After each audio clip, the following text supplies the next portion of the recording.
Hi, ఈరోజు నేను మీకు ఎక్స్ప్లెయిన్ చేయబోయే సినిమా పేరు షిండ్లర్స్ లిస్ట్. ఇంకా డైరెక్ట్గా కథలోకి వెళ్లే ముందు ఫిల్మీ నవీన్ అనే ఒక కొత్త ఛానల్ స్టార్ట్ చేశాను. లింక్ వచ్చేసి డిస్క్రిప్షన్లో ఉంది. సబ్స్క్రైబ్ చేసి బెల్ ఐకాన్ ప్రెస్ చేయండి. ఇంకా డైరెక్ట్గా కథలోకి వెళ్తే ఈ సినిమా ఓపెనింగ్కి కొంతమంది యూదులు ఏంటంటే కొవ్వొత్తులు వెలిగించి ఎవరి కోసం ప్రేయర్ చేస్తూ ఉంటారు. కట్ చేస్తే కథ ఇప్పుడు ఫ్లాష్ బ్యాక్ వెళ్తుంది. రెండో ప్రపంచ యుద్ధ సమయంలో అంటే 1939లో హిట్లర్ ఏంటంటే పోలాండ్ మీద దాడి చేస్తాడు. ఈ ప్రాసెస్ లో పోలాండ్ వాళ్ళు ఓడిపోతారు. అయినా సరే హిట్లర్ ఏం చేస్తాడంటే పోలాండ్ లో ఉన్న యూదులందరినీ ఒక చోటకు తీసుకొచ్చి వాళ్ళందరూ ఒకే చోటుంటే మళ్ళీ వాళ్ళ మీద తిరిగి దాడి చేస్తారని చెప్పేసి రోజుకి 10,000 మందిని ఒక ట్రైన్ ఎక్కించి వేరే చోటకి షిఫ్ట్ చేస్తూ ఉంటాడు. కట్ చేస్తే ఇప్పుడు మన కథలో హీరో దగ్గర సినిమా ఓపెన్ అవుతుంది. హీరో ఏంటంటే నాజీ పార్టీకి సంబంధించిన సింబల్ తన షర్టుకు పెట్టుకొని ఆ తర్వాత తన దగ్గర ఉన్న డబ్బులను తీసుకొని డైరెక్ట్ గా ఒక పబ్కి వెళ్తాడు. అక్కడికి వెళ్ళి చూస్తే జర్మన్ వాళ్ళు చాలా మంది ఉంటారు. అంతేకాకుండా జర్మన్ పోలీస్ ఆఫీసులు చాలా పెద్ద పెద్ద వాళ్ళు మందు తాగుతూ ఉంటారు. ఈ ప్రాసెస్ లో హీరో ఏంటంటే అక్కడున్న ఒక వెయిటర్ని పిలిపించి ఇక్కడ ఎవరు మందు తాగినా ఎవరు ఏం తిన్నా సరే ఈ రోజు వాళ్ళ బిల్ అంతా నేనే కడతానని చెప్పి అంటాడు. సో దాంతో ఆ వెయిటర్ కూడా సరే అని చెప్పేసి అక్కడి నుంచి వెళ్ళిపోతాడు. ఆ తర్వాత ఒక పెద్ద పోలీస్ ఆఫీసర్ ఏంటంటే మందు తాగుతూ ఈ మందు ఎంత అని చెప్పి అడుగుతాడు. కానీ ఆ వెయిటర్ ఏమంటాడంటే ఇక్కడ ఆస్కార్ షిండ్లర్ అని ఒక ఆయన వచ్చాడండి, ఈ రోజు ఎవరు ఎంత మందు తాగినా ఆయన బిల్లు కడతానన్నాడని చెప్పిన వెంటనే ఆ జర్మన్ పోలీస్ ఆఫీసర్ షాక్ అయిపోతాడు. సో వెంటనే హీరో వైపు చూస్తాడు. చూసిన వెంటనే వీడు మన నాజీ పార్టీ వాడే, ఆయన బాగా డబ్బుండు అనుకుంటా అని చెప్పేసి హీరోతో ఫ్రెండ్షిప్ చేయడం స్టార్ట్ చేస్తారు. ఆ తర్వాత అందరూ ఏంటంటే హీరోతో ఫోటోలు దిగుతూ ఉంటారు. ఈ ప్రాసెస్ లో హీరో ఏంటంటే వాళ్ళతో బాగా కలిసిపోతాడు. ఇక్కడ హైలైట్ విషయం ఏంటంటే హీరో దగ్గర అసలు డబ్బులే ఉండవు.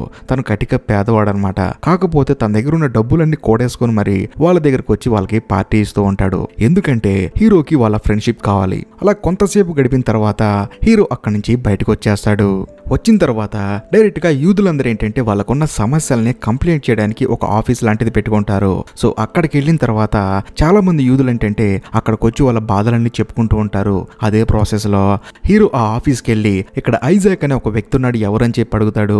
సో దాంతో ఒక ఆయన ఏంటంటే నేనే ఐజాక్ అని చెప్పేసి హీరో దగ్గరికి వస్తాడు. సో మీతో కొంచెం మాట్లాడాలని చెప్పేసి పక్కకి తీసుకెళ్లి హీరో అతనికి ఒక విషయం చెప్తాడు. ఏంటంటే మన పక్కనే ఒక పెద్ద ఫ్యాక్టరీ ఉంది కదా, ఆ ఫ్యాక్టరీలో నువ్వు మేనేజర్ గా పనిచేసావు కదా, ఆ ఫ్యాక్టరీ నేను కొనాలనుకుంటున్నాను, దాన్ని మళ్ళీ స్టార్ట్ చేయాలనుకుంటున్నానని చెప్పిన వెంటనే ఆయన ఏమంటాడంటే మీ దగ్గర డబ్బులు ఉన్నాయని చెప్పి అడుగుతాడు. కానీ హీరో ఏమంటాడంటే నా దగ్గర లేవు, కానీ ఒక ఐడియా ఉంది. అదేంటంటే ఇప్పుడు యూదులందరి దగ్గర చాలా డబ్బులు ఉన్నాయి. ఆ డబ్బులు వాళ్ళ దగ్గర ఉన్నా ఒకటే లేకపోయినా ఒకటే. ఎందుకంటే వాళ్ళు బయటకు వచ్చి ఆ డబ్బులు ఖర్చు పెట్టుకోలేరు. ఇంకా ముఖ్యంగా వాటిని ఇన్వెస్ట్ చేసి ఒక కంపెనీ స్టార్ట్ చేయలేరు. కాబట్టి ఆ డబ్బులు నాకిస్తే వాటితో కంపెనీ స్టార్ట్ చేసి అందులో మళ్ళీ యూదుల్నే పనికి పెట్టుకుంటా అని చెప్పిన వెంటనే ఐజాక్ ఆలోచించి మేమే డబ్బులు ఇచ్చి మేమే పనిచేసి ఎలా అని చెప్పి అంటాడు. కానీ హీరో ఏమంటాడంటే నేను కంపెనీ స్టార్ట్ చేస్తే కనీసం నా కంపెనీలో పనిచేసే కొంతమంది యూదులైనా బతుకుంటారు, ఆలోచించుకోండి అని చెప్పిన వెంటనే ఐజాక్ ఏం చేస్తాడంటే చాలా మంది పెద్ద పెద్ద డబ్బున్న యూదుల్ని కల్పిస్తాడు. సో దాంతో హీరో వాళ్ళకి ఐడియా చెప్తాడు. ఆ ఐడియా నచ్చి అందరూ ఏంటంటే డబ్బులు తీసుకొచ్చి హీరో ముందు కుమ్మరిస్తారు. సో హీరోకి చాలా డబ్బులు వస్తాయి అనమాట. సో బేసికల్ గా ఈ సినిమా స్టార్టింగ్ లో హీరో బార్కి వెళ్ళి అక్కడున్న జర్మన్ వాళ్ళందరికీ పార్టీ ఇచ్చింది ఎందుకు. సో ఇప్పుడు ఆ డబ్బులు తీసుకొని ఆ జర్మన్ వాళ్ళ దగ్గర పర్మిషన్ తీసుకొని చక్కగా కంపెనీ స్టార్ట్ చేసి అందులో యూదుల్ని పని వాళ్ళుగా పెట్టుకుంటాడు. ఈ ఐజాక్ ని వాళ్ళందరికీ మేనేజర్ గా పెట్టి తన పర్సనల్ అసిస్టెంట్ గా పెట్టుకుంటాడు. అలా కొన్ని రోజులు గడిచిన తర్వాత హీరో వాళ్ళ ఫ్యాక్టరీ ఏంటంటే విపరీతంగా లాభాలు చూస్తుంది, బాగా డబ్బున్నోడైపోతాడు. ఇలాంటి సమయంలో హీరోని చూడటానికి తన భార్య వస్తుంది. సో వచ్చిన తర్వాత ఎలా ఉన్నావు అని చెప్పి అడుగుతుంది.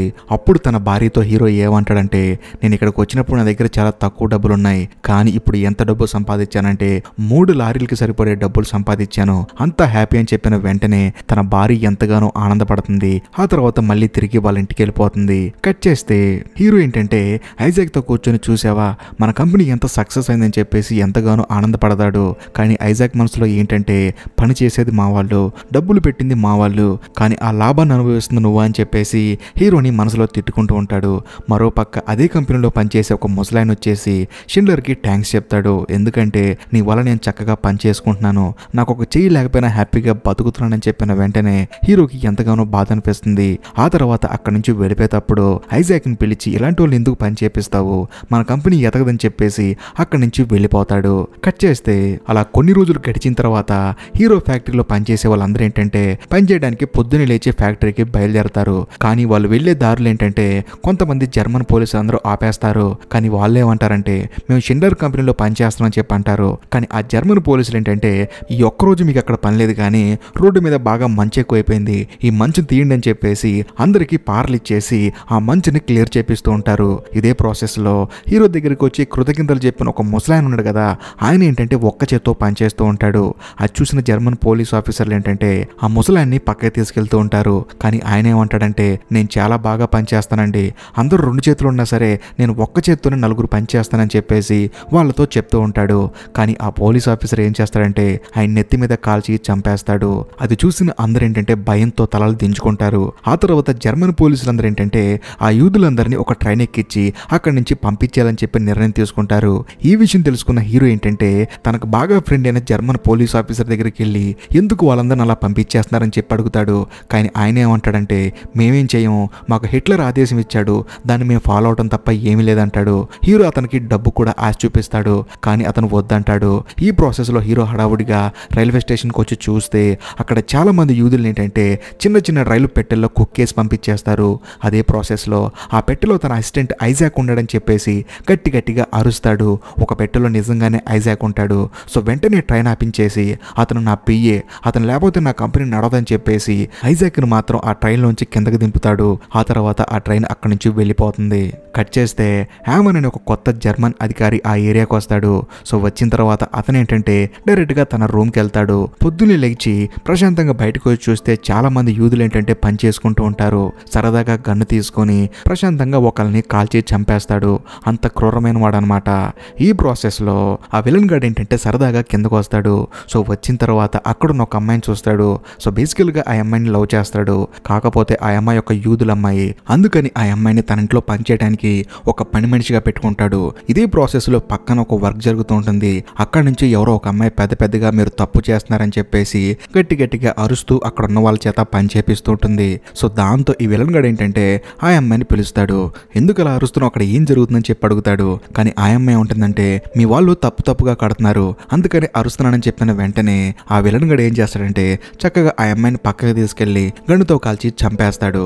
అయినా ఒక యూదుల అమ్మాయి మన వాళ్ళు తప్పు చేస్తుందని ఎలా చెప్తుందని చెప్పేసి వాళ్ళని తిట్టి ఆ తర్వాత ఆ అమ్మాయి చెప్పినట్టే కట్టండి, ఆ అమ్మాయి కరెక్ట్ చెప్పిందని చెప్పేసి ఆ విలన్ గాడు అక్కడి నుంచి వెళ్ళిపోతాడు. అలా కొన్ని రోజులు గడిచిన తర్వాత హిట్లర్ ఏంటంటే ఈ విలన్ గాడికి ఒక ఆదేశం ఇస్తాడు. అక్కడున్న యూదులందరిలో చాలా మందిని చంపేయండి, మనకు పనికి వచ్చే వాళ్ళని కొంతమందిని మాత్రం వదిలేండి అని చెప్పిన వెంటనే ఈ విలన్ గాడు కనిపించిన ప్రతి ఒక్కరిని చంపేసుకుంటూ వెళ్ళిపోతూ ఉంటాడు. కేవలం వాళ్ళకి పనికొచ్చే కొంతమందిని మాత్రం వదిలేసి అందరినీ చంపేస్తూ ఉంటాడు. ఈ ప్రాసెస్ లో హీరో ఏంటంటే అక్కడ నుంచి చూసి ఎంతగానో బాధపడుతూ ఉంటాడు. అదే సమయంలో అక్కడ ఒక చిన్న అమ్మాయి ఏంటంటే ప్రాణాలు కాపాడుకోవడానికి పరిగెత్తుకుంటూ వెళ్ళి ఒక ఇంట్లో దాక్కుంటుంది. కట్ చేస్తే హీరో అంటే డైరెక్ట్ గా ఈ విలన్ గాడి దగ్గరకు వచ్చేసి తనతో ఒక డీల్ మాట్లాడుకుంటాడు. మీ దగ్గర చాలా మంది యూదులు ఉన్నారంట కదా, నా కంపెనీలో పనిచేయడానికి మనుషులు కావాలి, నువ్వేనా సహాయం చేస్తావని చెప్పిన వెంటనే తాను కూడా సరే అంటాడు. ఆ మరుసటి రోజు ఏంటంటే ఈ విలన్ గాడు వాళ్ళ కంపెనీకి వెళ్తాడు. ఎందుకంటే జర్మనీ వాళ్ళకు కూడా కొన్ని కంపెనీలు ఉంటాయి. ఆ కంపెనీలో వాళ్ళ దగ్గర పనిచేసే కొంతమంది వర్తకులు ఉంటారు. సో వాళ్ళ దగ్గరికి వెళ్ళి ఈ విలన్ గాడు ఏంటంటే ఒక ముసలాయన్ని చూసి ఏదో ఒకసారి ఒక వస్తువు తయారు చేయని చెప్పిన వెంటనే ఆయన ఏంటంటే హడావుడిగా 2 నిమిషాల్లో ఒక వస్తువు తయారు చేస్తాడు. సో వెంటనే ఆ విలన్ గడు ఏమంటాడంటే నువ్వు పొద్దున 6ంటికి ఇక్కడికి వచ్చావు అంటే ఇప్పుడు 9 అయింది. సో 2 నిమిషాలకు ఒక వస్తువు చేసినా నువ్వు చాలా చేయాలి, కాకపోతే కేవలం 4 మాత్రమే చేసావని చెప్పేసి ఆయన్ని బయటకు తీసుకెళ్లి కాల్చి చంపైపోతాడు. కాకపోతే ఆ గన్ను పనిచేయదు. పక్కనున్న తన అసిస్టెంట్ గన్ను తీసుకొని కూడా కాల్చి చంపైపోతాడు. కానీ ఆ గన్ను పేలదు. సో దాంతో అతనికి చిరాకు వచ్చేసి బతికిపోయాపో అని చెప్పేసి తన నెత్తి మీద తన్ని అక్కడి నుంచి వెళ్ళిపోతాడు. ఆ తర్వాత ఐజాక్ ఏం చేస్తాడంటే ఈ విషయాన్ని హీరోతో చెప్పి వీడిని ఈరోజు చంపబోయారు, కానీ వీళ్ళు రేపు వచ్చి చెప్పినా చంపుతారు, దయచేసి వాడిని కొనేసుకొని మన కంపెనీకి తీసుకెళ్ళని చెప్పిన వెంటనే హీరో సరే అని చెప్పేసి అతన్ని కొనుక్కొని అక్కడి నుంచి తన కంపెనీకి తీసుకెళ్తాడు. ఆ మరుసటి రోజు ఏంటంటే విలన్ గాడి ఇంట్లో కొన్ని కోళ్ళు ఉంటాయి. ఆ కోళ్ళని ఎవరో ఒక అతను దొంగతనం చేయబోతాడు. సో దాంతో యూదులందరినీ బయట నిలబెట్టి ఎవడరా నా కోడిని దొంగతనం చేయబోయిందని చెప్పేసి ఒక అతన్ని కాల్చి చంపేస్తాడు. సో దాంతో ఒక పిల్లాడు బాగా ఏడుస్తూ ఉంటాడు. ఆ పిల్లాడి దగ్గరకు వచ్చి ఇక్కడ ఎవరో నా కోడి దొంగతనం చేయబారు, వాడు నీకు బాగా తెలుసు ఎవడని చెప్పి ఆ పిల్లాడిని అడిగితే మీరు కాల్చి చంపేసిన అతని చెప్పి అంటాడు. సో దాంతో విలన్ అక్కడి నుంచి వెళ్ళి వెళ్ళిపోతాడు. ఆ తర్వాత ఐజాక్ ఏమంటాడంటే ఈ పిల్లాన్ని మళ్ళీ చంపేస్తాడని చెప్పి భయం వేసి మళ్ళీ హీరో దగ్గరకు వచ్చి అతన్ని కొనేయమంటాడు. సో దాంతో హీరో కూడా అతన్ని కొనేసి డైరెక్ట్ గా వాళ్ళ కంపెనీలో పనికి పెట్టుకుంటాడు. అలా ఐజాక్ ఏంటంటే రోజుకు ఒకళ్ళ పేరు చెప్పడంతో హీరోకి కోపం వచ్చేసి అలా అందరినీ కొనుక్కుంటూ పోతే మన దగ్గర ఉన్న డబ్బులు అయిపోతాయి, సో ఇబ్బంది పడతామని చెప్పేసి ఐజాక్ ని తిట్టి అక్కడి నుంచి వెళ్ళిపోతాడు. కట్ చేస్తే మరుసటి రోజు ఏంటంటే హీరో ఆ విలన్ గాడితో కూర్చొని సరదాగా మంత్ అవుతున్నప్పుడు ఆ విలన్ గాడికి మందు ఎక్కువై కింద పడిపోతాడు. సో దాంతో హీరో ఏమంటాడంటే 4 పెగ్గులకి నువ్వు కింద పడిపోతున్నావు, రేపొద్దున సడన్ గా యుద్ధం అంటే ఎలా అని చెప్పిన వెంటనే ఆ విలన్ ఏమంటాడంటే నా దగ్గర స్టామినా ఉంది, నువ్వేం కంగారు పడాల్సిన అవసరం లేదని చెప్పేసి హీరోకి చెప్తాడు. కానీ హీరో ఏమంటాడంటే నీ స్టామినా అంటే నువ్వు ఆలోచించేది కాదు, నువ్వు జనాల నుంచి కూడబెట్టుకునే బలం. ఎందుకంటే ఎదుటివాడు తప్పు చేసినప్పుడు వాడిని ఎవడైనా చంపేస్తాడు, కానీ అవతల వాడు నన్ను క్షమించు అని అడిగినప్పుడు మనం వాడిని క్షమిస్తాం చూసావా, అది మన బలం. వాడు మనం ఏం చెప్పినా చేస్తాడని చెప్పిన వెంటనే ఆ విలన్ గడు పెద్దగా నవ్వి ఈ విషయం ఇంకెవడని చెప్పుంటే ఇక్కడే చంపేసేవని చెప్పేసి హీరోని అక్కడి నుంచి వెళ్ళిపోమంటాడు. అలా కొన్ని రోజులు గడిచిన తర్వాత సడన్ గా హిట్లర్ దగ్గర నుంచి ఆ విలన్ గాడికి ఒక మెసేజ్ వస్తుంది. ఏంటంటే అతి తొందరలోనే వరల్డ్ వార్ 2 ముగిసిపోతుంది, ఒకవేళ మనం రష్యా చేతిలో ఓడిపోతే ముందుగా అక్కడున్న యూదులే మనందరిని చంపేస్తారు, కాబట్టి మీరు వాళ్ళందరినీ చంపేయండి అని చెప్పేసి ఆర్డర్ ఇస్తాడు.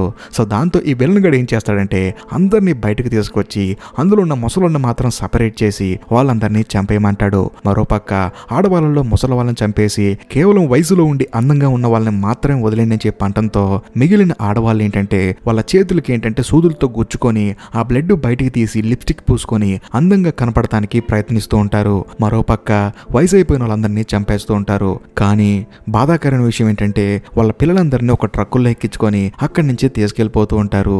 అది చూసిన ఆడవాళ్ళు మొత్తం గుండెలు పగిలేలా ఏడుస్తూ ఉంటారు. వాళ్ళ పిల్లల ట్రక్కులు కళ్ళి పరిగెత్తుకుంటూ వెళ్ళి వాళ్ళని ఆపడానికి ప్రయత్నిస్తూ ఉంటారు. కానీ వాళ్ళు ఆగకుండా వెళ్ళిపోతూ ఉంటారు. మరికొంతమంది పిల్లలు ఏంటంటే ఆ ట్రక్కులో నుంచి దూకేసి వేరే చోటుకి వెళ్ళి దాక్కుంటారు. ఇంకొంతమంది ఏంటంటే ఆ జర్మన్ వాళ్ళు వెళ్లే టాయిలెట్ లోపలికి వెళ్ళిపోయి అది బాత్రూమ్ అని తెలిసినా కూడా కనీసం ప్రాణాలతో బతుకుంటామని చెప్పేసి లోపలికి వెళ్ళి అందులో దాక్కుంటారు. మరోపక్క మిగిలిన ముసలి వాళ్ళు ఆడవాళ్ళందరినీ కొన్ని ట్రైన్లు ఎక్కిచ్చేసి లోపల ప్లేస్ లేకపోయినా సరే వాళ్ళని ఇరికిచ్చేస్తూ ఉంటారు. కానీ అది చూసిన హీరో ఎంతగానో బాధపడుతూ ఉంటాడు. బయట చూడబోతే ఎండ భయంకరంగా ఉంటుంది. అప్పుడు విలన్ దగ్గరకు వచ్చి ఒక మాట అంటాడు, వాళ్ళు దాహంతో చచ్చిపోతున్నారు, ఎందుకు వాళ్ళని అలా ఇబ్బంది పెడుతున్నామని చెప్పిన వెంటనే విలన్ ఏమంటాడంటే మనం ఇబ్బంది పెట్టినా పెట్టకపోయినా వాళ్ళు ఖచ్చితంగా చచ్చిపోతారని చెప్పి అంటాడు. కానీ వెంటనే హీరో ఏం చేస్తాడంటే అక్కడే ఉన్న ఒక పైప్ తీసుకొని ఆ రైలు పెట్టెల మీద నీళ్లు కొడుతూ ఉంటాడు.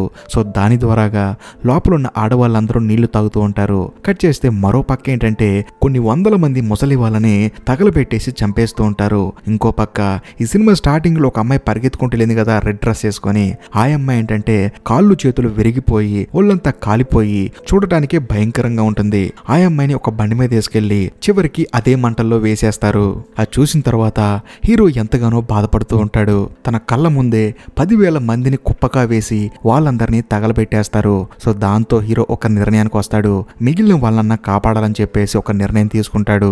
ఆ తర్వాత డైరెక్ట్ గా ఆ విలన్ గడి దగ్గరికి వెళ్ళి తనకి ఒక విషయం చెప్తాడు. ఏంటంటే తాను ఇక్కడి నుంచి వాళ్ళ ఊరు వెళ్ళిపోవాలనుకుంటున్నానని, ఆ తర్వాత అక్కడికి వెళ్ళి తాను తన భార్య ఒక కంపెనీ స్టార్ట్ చేసి అక్కడే సెటిల్ అయిపోతామని, కాకపోతే అక్కడ పని చేయడానికి యూదులు కావాలని, ఇక్కడున్న వాళ్ళని అమ్మాలని చెప్పి అడుగుతాడు. కానీ ఆ విలన్ గడు ఏమంటాడంటే అవునా ఎంత ఇస్తావు నాకు డబ్బులు అని చెప్పి అడుగుతాడు. సో దానికి హీరో ఏం చేస్తాడంటే ఒక సూట్ కేసు నిండా డబ్బులు ఇచ్చి ఒక్కొక్క సూట్ కేసుకి 2 మనుషులు కావాలంటాడు. సో దానికి వాడు ఒప్పుకుంటాడు. ఆ తర్వాత హీరో ఏం చేస్తాడంటే డైరెక్ట్ గా ఐజాక్ దగ్గరికి వెళ్ళి ఒక లిస్ట్ రెడీ చేయమంటాడు. చేసి అందులో కొన్ని పేర్లు చెప్తాడు. ఆ తర్వాత తాను కూడా కొన్ని పేర్లు రాయమంటాడు. అలా రాసుకుంటూ వస్తే వాళ్ళ దగ్గర ఉన్న డబ్బుకి కరెక్ట్ గా 1100 మంది వస్తారు. సో దాంతో ఐజాక్ కి మైండ్ పోతుందన్నమాట. ఎందుకంటే హీరో మొదట్లో ఏంటంటే కేవలం డబ్బు సంపాదిద్దాం అనే ఊపులో మాత్రమే ఉన్నాడు. కానీ తను సంపాదించింది మొత్తం ఆ తర్వాత తన సొంత డబ్బులు కూడా వీళ్ళందరికీ పెట్టేసి వాళ్ళని అసలు ప్రాణాలతో బతికిస్తే చాలని చెప్పేసి తను బిచ్చగాడైపోయినా పర్లేదని చెప్పేసి హీరో చేసిన త్యాగాన్ని చూసి ఐజాక్ ఎంతగానో బాధపడతాడు. ఆ తర్వాత తను రాసుకొచ్చిన 1100 మంది లిస్ట్ లో ఒక పేరు మాత్రం బ్లాంక్ గా ఉంటుంది. ఆ పేరు చూసి విలన్ గడు ఏమంటాడంటే ఈ పేరు ఎవరిదని చెప్పి అడుగుతాడు. కానీ హీరో ఏమంటాడంటే నీ దగ్గర పనిచేస్తుంది కదా ఆ అమ్మాయి అని చెప్పి అనంగలోనే విలన్ గడికి మైండ్ పోతుందన్నమాట. ఎందుకంటే విలను ఆ అమ్మాయిని లవ్ చేస్తాడు.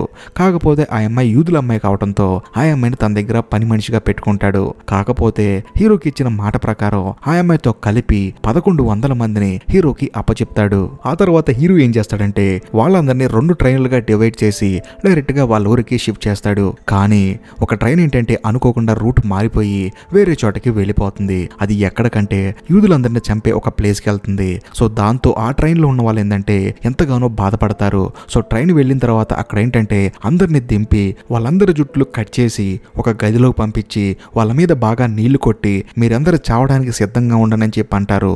సో దాంతో వాళ్ళు ఎంతగానో బాధపడతారు. మరోపక్క హీరోకి విషయం తెలిసి డైరెక్ట్ గా ఒక జర్మన్ అధికారి దగ్గరికి వస్తాడు.